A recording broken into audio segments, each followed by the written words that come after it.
Haleluya. Tuyakutunya areas musanvu woba osaba omusayi gwa Yesu olina gwa applyingira. Yesu yayiwa omusayi gwe mirundi musanvu kubanga endagaano enkadde omulwadde w'ekigenge twalaba nti ekigenge kitegeeza kibi. Baamugamba nga okuwonyezebwa battanga ekinyonyi omusayi gw'ekinyonyi ne bamufukako omusayi gw'ekinyonyi ekyo emirundi musanvu n'alooka awona. Mu Baleevi 14 ti omusaayi omulwadde w'ekigenge ekinyonyi baakittanga baamuyiwako omusayi emirundi musanvu. Lwaki? Kubanga Yesu yayiwa ne mu ndagaano empya Yesu yayiwa omusayi gwe emirundi musanvu. Awo together. Haleluya. Haleluya. Katonda yagamba bannabbi mu ndagaano enkadde okusala ekisolo okiwayo nga saddaaka. Yalagira emirundi 33 kubanga Yesu yaweebwayo nga saddaaka ng'alina emyaka 33. Number 1. Awo together. Yesu yayiwa omusaayi gwe emirundi musanvu ku nsi kuno ng'alina ekigendererwa. Omulundi ogwasooka we yali asaba entuuyo ze zaafuuka omusaayi. Ekigendererwa olw'okuwonyezebwa kwa emotion zaffe. Abantu bangi emotions zibafuga. Emotions zita self control ekibala eky'omwoyo mutukuvu. Omuntu ng'abukako waya n'aboggola, those are emotions. Omuntu n'abeera awo nga kuba kunaavuma n'akulasha, those are emotions. Ezo emotions.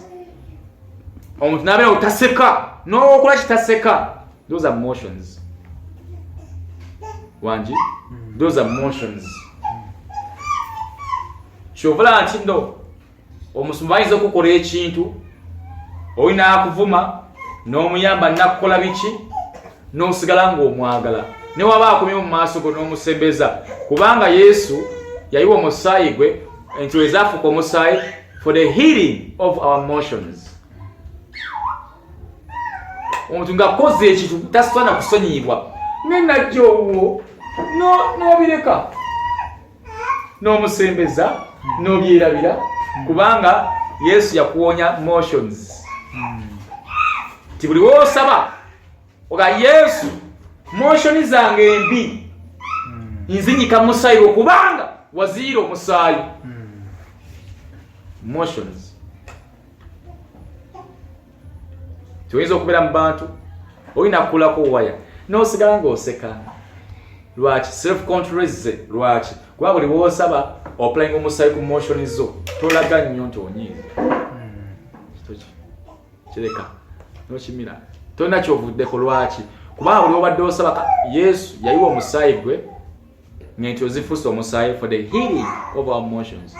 Lwaki abantu bakyafugibwa emotions?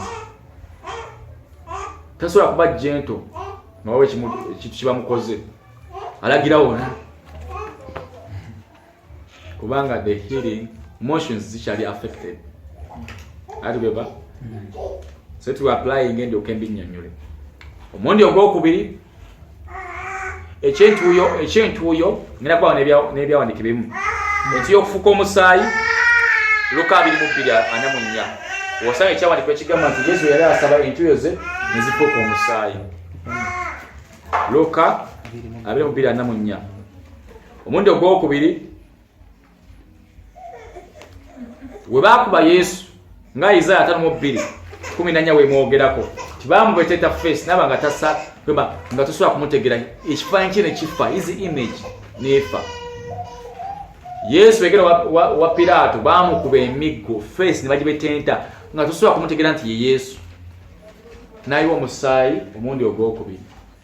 Ekigendererwa for the healing of our image. Olw'ekifaananyi kyaffe okukola ki? Okuwona. Olw'embala yaffe image, olw'embala yaffe okuwona. Olw'ekifaananyi kyaffe okuwona. Atugeva osanga oliye ng'alaga ekifaananyi ekibi. Mulokole naye akyalaga ekifaananyi kitali ky'obulokole.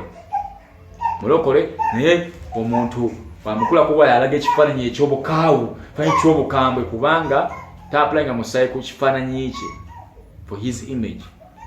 Are we together? Mundo gwokusatu we bamala omukuba kibooko ne bamusaako engule. Are we together? Are we together? Mukama yeebazibwe. Mukama yeebazibwe. Haleluya. Mundo gwokusatu we bamusaako engule y'amaggwa ne bamunyiga. Kyekisanga mu Yokaana 19:5. Yokaana 19:5. We bamunyiga engule y'amaggwa ne baginyiga n'etandika okuwanda omusaayi. Are we together? Purpose? Yokaana 19:5. Yokaana 19:5. We bamusaako engule y'amaggwa ne baginyiga n'efumya omusaayi. Ekigendererwa for the healing of our mind. For the healing of our mind. Kivola nti nno nga tonaba kubogolera muntu, tonakuba muntu sokolowooze. Kivola bagamba nti no, before speaking or before talking, first think. Okuwala okwogera ebitakosa muntu, okuwala okwogera ebitakosa mutima gwa muntu, sooka okola otya olowooze, kubanga yiwo omusaayi gwe ku lw'endowooza zaffe. Are we together? Are we together? Amen. For the healing of our mind. Omulundi ogwokuna we baamukuba baamukyusa ne bakuba omugongo guno. We bakusa stripes ne bakuba omugongo guno ne baguyuza. Era bamukuba kibooko ebyo obulobo. Ne bamukuba omugongo ne baguloba ne baguyuza n'afulumya omusaayi. Omulundi ogwokumeka ogwokuna. Ekigendererwa for our physical healing. Olw'okunyuzibwa kw'omubiri gwaffe. Are we together? For our physical healing. Nayiwa omusaayi omulundi ogwokutaano we baamukomerera ku musalaba mu mikono gye. When they nailed his hand on the cross. We baamukomerera ku musalaba mu mikono gye. Are we together? Purpose for our work or our ministry for him. Olw'emirimu gyaffe oba olw'obuweereza bwaffe gy'ali. Are we together? Mu ndagaano enkadde bwe baagenda nga gy'ali wasoma Abaleevi instructions nga bagenda okuwayo saddaaka baanaabanga ebigere n'emikono, kubanga ab'edda baabeerangawo for the walk and work. Babeerangawo na kutambula na kukola. Are we together? Are we together? Ku mulembe gwaffe tetubeerawo na kukola na kutambula. We walk by faith. Tetubeerawo na lwa kutambula. Kyova laba Yesu bali bagendanga ne banaabanga engalo n'ebigere. Kuno Yesu yatunaaza, atunaaza bigere. Agamba Petero, we must sola kutuuka ku bigere ebyo. You don't belong to me. We must sola ku bigere ebyo gwe toli wange. Edda banaabanga bigere na mikono for the work and walk. Ku ndagaano enkadde empya ku luno ffe we only live by walk. We walk by faith. We don't walk and work by faith. We don't work by faith. We walk by faith. Are we together? Endagaano enkadde bo balinanga okukola ebikolebwa bafune obutuukirivu. Balinanga okukola emikolo egy'okusaddaakanga ebisolo. Balina kukola ate batambule gy'ali aloka abawonyi. Ku luno ffe tetwetaaga kukola saddaka z'ebisolo, twetaaga kukola saddaka z'okuwaayo nte, wabula twetaaga kutambula na kukkiriza. We only need to walk by faith, not walk and work, but only walk. Abedda walk and work. Are we together? Are we together? Yes. The sixth time, omundo gw'omukaaga weba wandi ekyokutaano kigamba we baamukuba emisumaali, baamufumita emisumaali mu ngalo ze ku musaalaba. Purpose for our work or our ministry for him. Ku lw'emirimu gyaffe oba obuweereza bwaffe gy'ali. ekyabandiko ojja kusanga ekyandiko ojja kisanga mu Matayo okisange mu Yokaana ojja kusoma Yokaana 19 awo kubanga Yokaana 2 eraga okuzuukira kwe soma Yokaana 19 awo ojja kuba okifuna mundagane mu njiri ennya zonna osoma Luka awo together haleluya kama yebazibwe then era ojja osanga n'ekyaki ekya namba 6 bwe bamufumita we bamukuba emisumaali ku musaalaba mu bigere bye for our walk kulokutambula kwaffe out together for our walk haleluya mukama yebazibwe out together tulefena barokole for our walk mukama yebazibwe omundi ogw'omusanvu Yesu yayiwa omusaayi gwe they pierced his limb we bafumita embiriizi ze Bayibuli egamba awo omusaayi n'amazzi ne bifuluma embiriizi ze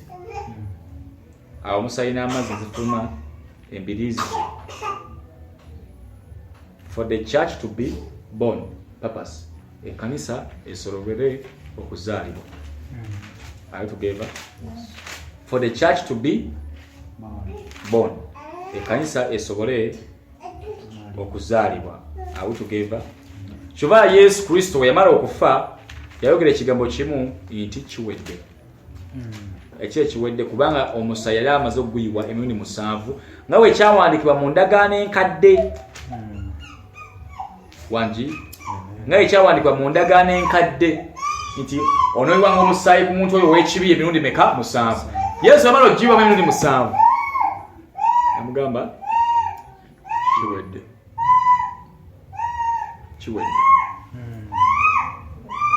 kakyobulaba bwetuba tusaba era olaba emirundi 7 Yesu yawe omusaayi gwe kiri ku muntu ekifuga omuntu ekiza okumisa omuntu okuyingira eggulu ekigwako omuntu abantu emikwano ekisooka yasobola kutereeza motions lwaki motions obusungu motions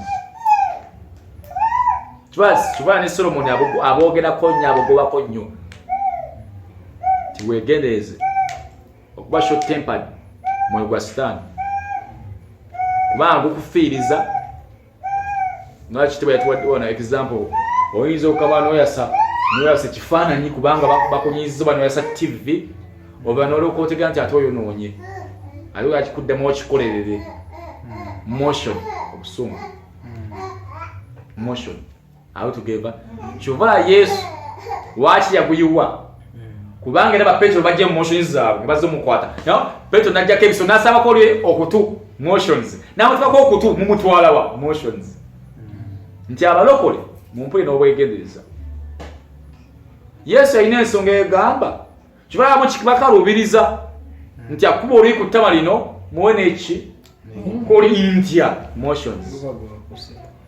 motions Kyova omuntu akola ekintu oyagala kukola revenge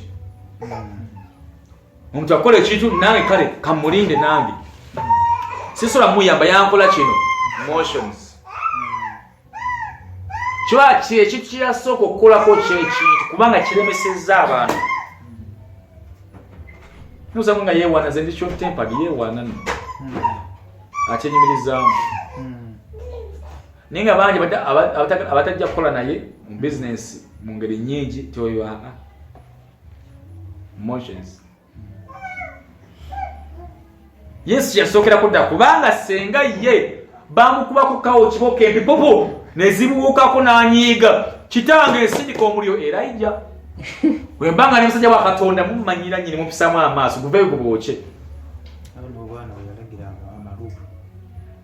Elisa ya bakamala amafuta afulumye Elisa olege ekiwalaata ekiki mumanya alina amafuta kale ndagire bibalye ne bili abavubuka motions those are motions mulokole ekikyotikidde sooka okukolako n'okusabira ennyo n'okwapplying omusaayi motions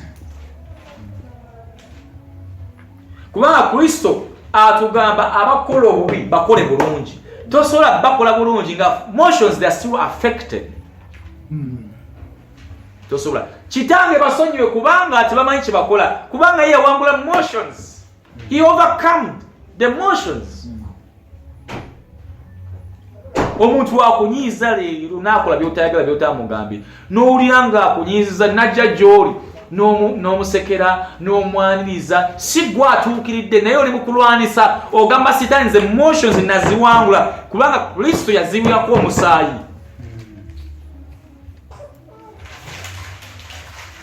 okulaga nti nno zobuuseko nnyo waya kola ku motions ampuliriza n'andaba kola ku motions abakunyiiza bakola obubi ne bakwogerako ebigambo bingi ebitajjansa ne bikunyiiza bwe bajja gy'oli how do you respond si gwe yakasooka okunyiiga si gwe yakasooka okusobya kubanga abo bakyajja yomanyi ekyo bakristo yabaleesi bakola ebyo akuwewe kubanga Katonda takema naye atesitinga omusaba Katonda ampeereza Katonda mpita nkuweereze nnonda nange nkuweerezenga gundi mpa amafuta go mpa healing ministry onoosabira gwe omuntu ng'olina obuweeza bw'okuwonya onoosabira omuntu eyakuwemula eyakuswaza mu bantu onoosabira omuntu eyakusaako amatu g'embuzi nti nno wamuli ebisiyaga onoosobola oyo musabira awone ng'olina ekirabo ekyo nga tonakuwonya emotions nga tonakusaaka Katonda akuwa ebirabo n'amaanyi ag'okukola ebyamagero soka omusaba atereze emotions kubanga Kristo azeetaaga emotions zo zibe nga yazikontrolinga kubanga buli kyayiwako omusaayi gwe akyetaaga akifuge. Are we together? Emotions mbi nnyo. Omuntu akweta mu emotions. Abantu bayinza okuva ku emotions. Are we together? Agamba lwaki bwe munaagala bokka babaagala munaafuniramu wa maagalenga nnyo balabe bammwe abatabagala mubasabirenga lwaki manyi ki gy'ogajja agasabira mulabewo kubanga emotions waziwangula teweewaana tegera toli bubi. Learn to solve things out together, not using emotions but using wisdom and the hope of the Holy Spirit out together. So buli wosabanga ng'oyonya Katonda mugambe Katonda omulungi Yesu nziza gy'oli kubanga waliwo omusaayi gwo ng'osabye nti nzifuka omusaayi pula emotions zange nteeka emotions zange mu mikono gyo onsaasire ontereeze ikyusa emotions zange ozitereeze zikuweesa ekitiibwa kubanga ozinako obuvunaanyizibwa waliwo omusaayi ku zo. Are we together? Areas ez'okuapulanyiramu omusaayi nga tolagapulanya ku bizinesi zo ku mmotoka yo sooka gwe kubanga omuzibe tayamba muzibe. Are we together? Hallelujah. Hallelujah. Mukama yeebazibwe. Mukama yeebazibwe. Amen. Zipasuka emotions mbi zikyali affected zeetagamu okuyiwamu omusaayi gwa Yesu kubanga Yesu yaziira omusaayi. Zigabe gwe nnyabo emotion gwe ssebo emotion gwe sitaani emotion kati nkufuga kaakano ku lw'omusaayi gwa Yesu nkunyika mu musaayi kubanga yakufeerya yayiwa ku lw'okuwonyezebwa kwange ndagira emotions zange okuwona ku lw'omusaayi gwa Yesu. Are we together? Number 2, tugaye when he was beaten before Philip baamukuba mu maaso ga Falaawo ne bamulipeta interface for the healing of our image. Ekifaananyi kyolaga ku mulimu gy'okolera kyabalokole. Ekifaananyi kikyolaga mu mikwano gyo kyabalokole si kyabalokole. Ekifaananyi kikyolaga ku muntu yakoze obubi. Mwaze ekifaananyi kya Kristo kubanga Kristo aga mu nfaananyi. Bayibuli egamba nti bwe balaba ngeri abayigirizwa nga babuulira ne bategeera nti ddala kituufu obadde wamu ne Yesu balaba kifaananyi image. Omuntu ogenda mu ndabirwamu ne weeraba olaba ki you see your image, you see a photocopy. Kristo atusuubiramu nga ogenda mu ndabirwamu bwe oti omuntu alaba Yesu. Kibala Yesu agamba kino munaabalabira ku bikola byabwe oba munaabalabiranga ku kwagala kwabwe muleke mutegeere nti abayigirizwa abantu by the love, not by the gifts. Sina birabo timunaabalaba nga bawonya kuba Kristo akimanyi nti ne Sitaani alina ebyamagero kuba gye yava. Katonda waakwata kujjaako weyakuba Sitaani mugulu teyamuggyako maanyi ge olw'okuba amugobe. No, yamulekera amaanyi ge agakozese bubi amulinde ku lunaku luli. Kanaawe ne woba ogudde ng'oli musubo olina ebirabo by'okuwonya ebya miracle n'otaliko bitunda nti okusabira leeta emitwalo 5 leeta emitwalo 2 takujjako kirabo era kisigala kiwonya ne bazikuwa n'akulinda ku lunaku luli akusaba accountability kubanga agamwawe wabuwi so mugabe muwenga buwi. Are we together? So for the healing of our image yeba mununa face tusobole okufaanana ye. No, omuntu newe muvuma omuntu yenna namukola bubi namwogera ebigambo naye ansembeza akyanyamba butuufu afaanana Kristo aninga Kristo kubanga tuteekeddwa okuba n'ekifaananyi kya Kristo. bwe baba labanga babuulira ne balanga mu kituufu baalina wamu ne Yesu. Kyova abayigirizwa ba Yesu baali tebabaawula bonna babayita Yesu nga kyetaagisa Esikariyoti okubalaga Yesu. Lwaki baali tebamwawula? Kubanga baali bafaanagana ekifaananyi kyabwe nga kye kimu.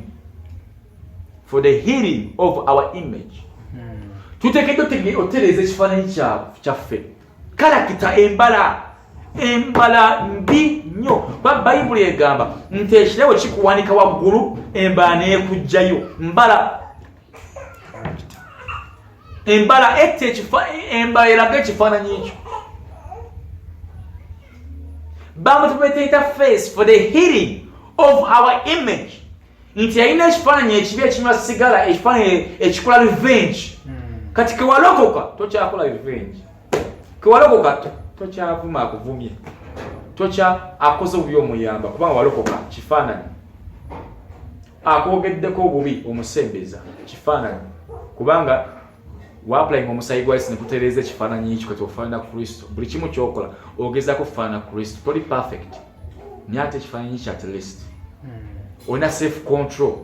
Omuntu ne waakunyiiza tulaga face. Omuntu ne waakola obubi tomuvuma, tomulangira, tomukolemira. Lwaki?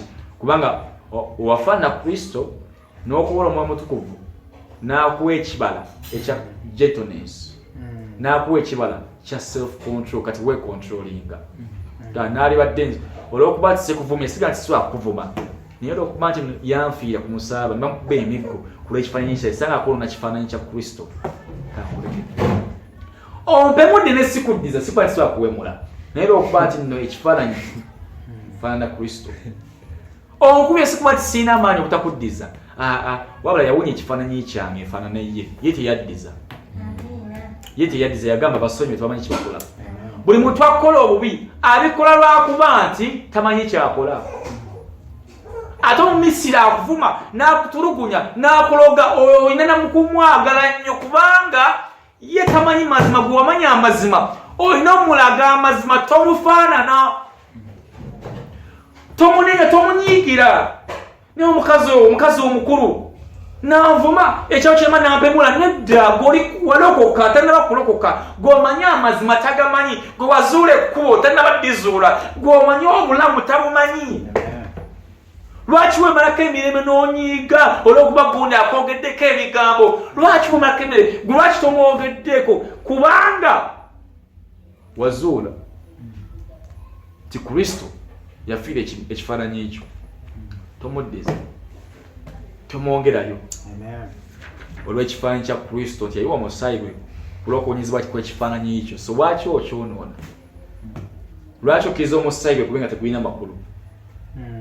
Lwaki akwogeddeko ebigambo ebikukyalo? Lwaki omunyiigira nnyo? Mwagale toddamu muwabudde wakusaba mubuuze gwe weewa emirembe tegikuggwako. Wakwogeddeko n'obula ekyokulya, wakwogeddeko n'olwala. Tubone stress zitatugasa. Nampisa obuyo nanjogerako aganjogerako kya musonyiwe tomuddiza walifuna ekizibu kijja kuwangira okumuyamba kuba ojja kuba toyamba ye ojja kuba oyamba Kristo. Awo tugeba omundo gwokusatu wamufumita engule yamanga ku mutwe n'ayiika omusaayi for the healing of our mind. Endowooza woba onooyonoona ndowooza yeesooka kamuvume wasusa kirowoozaako mind. Kiba Bayibuli ega nti Katonda atestinga endowooza n'akebera omutima. Lwaki atestinga endowooza? Kubanga mutabani we yagirirako omusaayi. Buli Yesu kyayirirako omusaayi Katonda akirinako ekintu. Kubanga Yesu agamba nedda kati tomuddiza naye naye totegera kyempitamu. Akyogera kuba tiyakiyira omusaayi. Aleka mukuvumire asusiza walina okukoma. Okumanya asusiza walina okukoma kitegeeza toddamu wabodde musonyiwe mwagale musabire. Walikomawo okwenenya kijja kuba mwema mwesonyiwa. Ate wajja okwenenya toleeta bikadde. Live past. Forward go. Gina n'ekyo ekizze kaakano ekyokwenenya. Eyo tewali buzibu tutambula olugendo lwa bulokozi. Wala ku luno togenda nnyo buziba naye kubanga kye yakola Katonda yakulaga mutima gwe kati funa engeri y'okumuyamba paka wanaawona completely fully healed. Together for the healing biki bye tuyingiza mu ndowooza zaffe. Sitaani ayagala ndowooza. Yesu okusaba asooka kissa mu ndowooza. Sitaani okwonoonesa akissa mu ndowooza. Kitegeeza buli woosaba kituvuddeko ekyo ekifaananyi image ga ekifaananyi kyange kinyika musaayi gwa Yesu kubanga Yesu wakiirako omusaayi nyamboonaasa ekifaananyi kyange kyembadde ndaga ekibi nga tekiraga mbala ya Kristo. Ekifaananyi kyembadde ndaga ekibi eri abantu eri abamanyi n'abatamanyi. Ekifaananyi ky'obutasonyiwa. Ekifaananyi ky'okukola revenge. Ekifaananyi ky'endaga ekitali kya Bwakatonda. Nyamba okinaaze n'omusaayi gwo kubanga wakiirako omusaayi. Kubanga Katonda yatumya musaayi gwa Yesu n'alyoka akola. Kati bw'osaba mmotoka kyokka ekifaananyi kirwadde. Osaba nnyumba motions ndwadde. Osaba bukuumi eri amakaago endowooza ndwadde. Agamba kale basaba ne batagweba kubanga basaba bubi. Singa bapulanyinga omusaayi kwebyo bye yayiwako omusaayi kijja muwanguyira nnyo okubirongoosa. Balyoke basobole okunyoonya obwakabaka bwe nga tebakooye tebawedde mu maanyi nga bafuna amaanyi. Awo nange bye baagala biryoke bibagoberere. Amayumba, amamotoka, sente. Awo tugeba. Kati wanaagambe for the healing bamusaka engule y'amaggwa n'emuluma kubanga ayagala endowooza zo. Yagala Katondawo n'amaanyi go gonna strength yeetika omusalaba n'ayiwa omusaayi nayetisa omusalaba nga gumukosa ebiwundu n'akozesa amaanyi. Ti naawe oba omuweereza olyoka osobola okukozesa amaanyi mu kwetikka emizindaalo okozesa amaanyi mu kuzina amazina okozesa amaanyi mu kubuulira enjiri okozesa amaanyi mu kuyamba okozesa amaanyi mu kwetikka ebintu mu kubuulira enjiri okozesa amaanyi kubanga yeetikka omusaalaba igologoosa gwe bagenda omussaako osonyiiwe ng'akozesa amaanyi ge. Awo tugeba engule y'amaggwa kwe kubamu akafaananyi bagikuyingiza ne baginyiga n'efulumya omusaayi. Kubamu akafaananyi yagala Katondawo n'amaanyi go gonna n'omutima gwo gwonna n'endowooza zo zonna. Lwaki n'endowooza? Kubanga endowooza yetandikibwako ebibi. Endowooza eno yensirika ddata mu mutima n'embwongo mind. Lwaki? Kubanga amaaso gali kumpi n'endowooza galaba ne gayingiza mu ndowooza. Okutu kuli kumpi n'endowooza kuwulira ne kwafekitinga endowooza. We sin because we see and hear. Kibaga onompa endowooza yo nja kubikula amaaso g'omwoyo nkyuse by'onoolaba. Onompa endowooza yo nja kubikula amatu g'omwoyo obenga tokyawulira kasasiro gwe bakwogerako. Tokyawulira kasasiro gwe bakuvuma. Tokyawulira kasasiro gwe bakwogerako obubi. Wabula ng'owulira eddoboozi lyange erigamba nina ebirowoozo ebirungi gy'oli si byakukola bubi byakukulaakulanya byakukozesa kubulira njiri, byakukozesa byamagero, byakukozesa kuyamba bantu, nina ebirowoozo ebirungi ng'owulira eddoboozi lya Katonda lyonna kirigamba. Lekerawo okuwa obuddebo eri abantu abakwogerera ebigambo. Lekerawo okufaayo ennyo biki bye bakwogerako. Faayo nnyo ku biki Katonda byakugamba okusoma, byakulaga okulaba. Osobole okuwonya endowooza yo, endowooza ewona etya. Saba Katonda tino nteeke endowooza zange mu musaayi gwo, zirongoose kubanga waziweerako omusaayi gwo. Olwo k'otandika okusoma Bayibuli n'okuwuliza ennyimba z'okusinza n'okulaba enjiri, okuwuliriza enjiri n'okukiraba n'okusoma Bayibuli, endowooza ejja kuwona. Kubanga yagirirako omusaayi agyetaaga. Ayagala omutima n'endoza bibeewamu ku ye. Awo tugenda. Haleluya. Haleluya. Ogwokuna bwe bamukuba emiggo ne bamuyuza omugongo for the healing for our physical healing, ku lw'omubiri gwaffe okuwona. Mu linnya lya Yesu n'omusaayi gwa Yesu wonyezebwa omubiri ne guwona. Ogubadde omulwadde, ogubadde omunafu ne gufuna amaanyi. Buli woba ng'oli munafu ng'olina omunafu gamba mu linnya lya Yesu nkoowoola omusaayi gwa Yesu guwayiwa. Ogwo wayiwa nga bakuba omugongo okuwonyezebwa kwange. Kubanga tujja kuaplayinga musaayi kubayiwako mu ndowooza ogwapulayinge ku mugongo. Kyamakulu nnyo okwogera ekintu ng'okitegeeza ng'okimanyi. Tinagira omubiri guno omulwadde, abaana bange bano abalwadde ku musaayi guwayiwa nga bakuba esensa omugongo ku lw'okuwonyezebwa kw'emibiri gyaffe. Ndagira omwana ogw'omusaayi gumwonywe ajja kuwona simpeera kwolwo. Kino kiri ekibala ekinyuma mu linnya lya Yesu kirangirako omusaayi kubanga omubiri gwe tegulina kulwala kubanga bamubetente omugongo ku lw'okuwonyezebwa kwagwo. So omubiri gwo wulira nate ng'akozesa omusaayi gwa Yesu. Nawe tugenda. Oba osabira omulwadde oba crusade, the blood of Jesus. Era enkuŋŋaana za crusade nnyingi kile ku mujazira ku YouTube. Crusade ng'abantu bawonyezebwa. Nakozesanga nnyo omusaayi gwa Yesu. Nagamba nga abantu muyite erinnya lya Yesu ne baliyita nga si bakutteeko. Nengaba omusaayi gwa Yesu nenguyita nga teri kibaawo naye nenguyita nengulemerako ne kinnyingira mu mutima nempera nga ng'ogera ng'okakasa. Abantu emizima gye bavaako ne bawonyezebwa. Kepsi ezasembayo zemula ku YouTube. Musaayi gwa Yesu. Erinnya lya Yesu ng'olitegeeza. Hallelujah. Mukama yeebazibwe. For the healing of our physical body. We bamufumita emikono n'emisumaali. For the healing of our work. Sitaani tateekeddwa kumanya emirimu gyaffe kubanga Kristo yagiira omusaayi yali mwavu tebabagagga. Ate aga nti no nawanga omukisa emirimu gy'emikono gyammwe. The healing of our work. Emirimu gyaffe okuwonyezebwa okuva ku levo y'omutwalo, ku levo y'emitwalo 2, ku levo y'okukozesebwa, ku levo ya bizinesi obutakula neekula kubanga yagirirwako omusaayi gwo. Ku lw'obuweereza bugamba obuweereza bwange obw'okuyimba